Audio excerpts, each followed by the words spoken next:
Welcome this week as we go over the weekly blog. Remember, this video is just a quick synopsis. You really should go through and read the rest of it for the links and the other information that we have on here, but a quick synopsis. So, the article we talk about this week is January, and we start with the idea of the yin and the yang. In our culture, we kind of have that yin and the yang as the balance of things. You have this, and then the opposite, you have this, and everything balances out. In reality, the yin and the yang in Chinese culture is one is ingrained in the other. You can't have one without the other.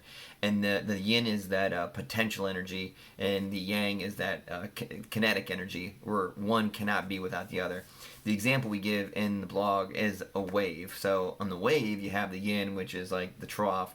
It builds up speed. It creates kind of a wave. And the yang is the crest as it crashes down and becomes a wave. You can't have one without the other, and you can't have motion without the potential energy as well. And so we look at it this week. We look at our January and December as yin and the yang. If you have your January, which is going to be the yin, where you build up that energy, you have to have that yang, which is our December, and that's where everything's come together. Everything's got a nice little hustle to it, and everything is very hectic and full of life and full of family and full of everything. So you have to have a proper preparation for your January in order to be a true yin.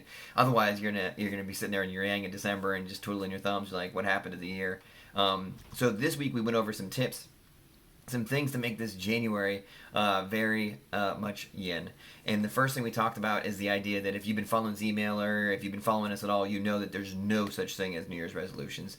New Year's resolutions are ways to set yourself up for failure. Instead, what we always preach and talk about is the idea of having the one goal. Now, you can have a one goal for business, one goal for personal. You can do it however you want to, but you have to have the one goal. Let's say, for example, your one goal this year in business is going to be a 5% raise. I want to get a raise by December. I want to be sure that I've done all the things that I can do.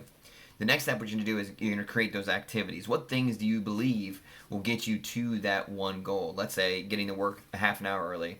Let's say it's going to be taking on one tough project per month, and I'm making these things up. And then the third thing is tracking your productivity, so at the end of each week you can prove that you've been doing X, Y, Z, and working your best and being the best employee possible. So if that's the case, let's start getting that prep ready. Let's start creating those habits. Let's start getting those things together. If you want to get to work early, some of the activities you need to do is, one, you have to get up 30 minutes earlier, of course. So set your alarm 30 minutes earlier, which might mean that you have to have that television off. Your television has a timer. It can cut off at any point. So let's say you have to cut it off at 10 in order to get the sleep you need to get up a half an hour earlier and get into work. So you set that alarm 30 minutes earlier. You set your TV timer 30 minutes earlier to cut that TV off. No matter what, you're going to bed once that TV cuts off. It's physically done. And even the third thing, it could be making a checklist, because I'm safely assuming, that just rolling into work 30 minutes earlier is not going to cut it. You have to have things you're doing that 30 minutes earlier. So you have that checklist every morning. I'm doing boom and boom and boom and emailing people and following up and doing stuff. So let's say, for example, your goal is that 5% raise, and those are your actions. It's very easy to set physical habits to create those. The 30 minutes earlier, the alarm, the TV cutting off, and making that checklist. And again, we're just come up with examples. Whatever works for you, but make sure you have that one goal and those activities, all right? Here's some tips, some things to help you. Make sure you maintain that throughout the year and focus on that one goal. One tip, and of course, the activities you do will work for the other steps as well, not just the getting up 30 minutes earlier, but the other items you have as well. So here's some tips to make sure that those things are all working in flow together to create that yin for January. One is to automate as much as possible. You see my example had the alarm on your phone going off, the timer on the TV cutting off, and then checklists. There's so many apps and things you can create checklists to hold yourself accountable for that extra half an hour you got in the office in the morning. Again, apply to whatever job or whatever it is your goal is going to be. But tip one, keep it automated. Two, keep it as simple as possible. The more complicated you make this, the more reasons you give yourself not to do it. So make it easy. Like, growth and doing things you want to do and achieving that goal should be easy. Should be easy. Setting your alarm, easy. Getting that TV timer set up, easy. Making a checklist for yourself in the morning, so easy. There's no reason not to do those things. Simplify, simplify, and you'll get bigger, better results.